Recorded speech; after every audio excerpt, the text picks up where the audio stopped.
The city was in shambles. Buildings crumbled, smoke filled the air, and cries for help echoed through the streets.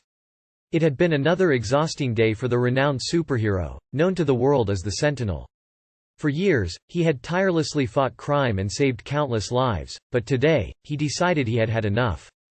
Tired of the constant battles and the weight of the world on his shoulders, the Sentinel yearned for a break. So, he made a decision that shocked both his allies and enemies alike. He booked a trip to a secluded island, promising himself a rejuvenating vacation far away from the chaos. As the sun began to set, the Sentinel's jet landed on the pristine island. It seemed like paradise, with its untouched sandy beaches and crystal-clear waters. He situated himself in a luxurious beachfront bungalow, reveling in the solitude and the respite it provided. However, his peaceful haven soon turned into a trap orchestrated by his arch-nemesis, Dr. Havoc.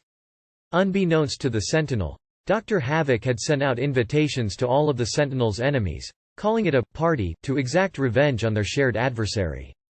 The Sentinel was now surrounded by a motley crew of villains, all vying for a chance to take down their nemesis. To the Sentinel's surprise, instead of leveraging their combined strengths to bring him down, the villains spent their time complaining about how the Sentinel had ruined their evil plans. The disgruntled voices filled the air as each villain poured out their grievances, indulging in a mutual hatred for the superhero. Listening to their tirades, the Sentinel began to feel a renewed sense of purpose. He realized that the world needed him, even if it meant enduring the constant battles and endless saving. He saw that his actions had made a difference, albeit an unwanted one, and that there was still much work to be done.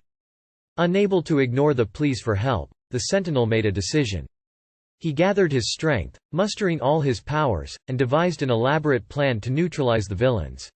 One by one, he dismantled their schemes, using his wit and indomitable spirit to outsmart them all. As the sun rose, casting a golden hue on the receding darkness, the Sentinel stood victorious. The villains, defeated and humiliated, were escorted away by the authorities he had swiftly summoned. The solitude of the island had transformed into a bustling crime-fighting arena. With a newfound energy and determination, the Sentinel bid farewell to the idyllic island and returned to his city. He was rejuvenated, ready to take on any obstacle that would come his way. The weight of the world no longer felt burdensome. It was a reminder of his purpose, his duty to protect and serve. As he flew back, the city below him seemed brighter, filled with hope. The Sentinel knew that he couldn't escape his destiny and that the world needed him, even if it required sacrifices. With every beat of his powerful heart, he vowed to stand as a shield against the forces of evil, ready to save the day once more.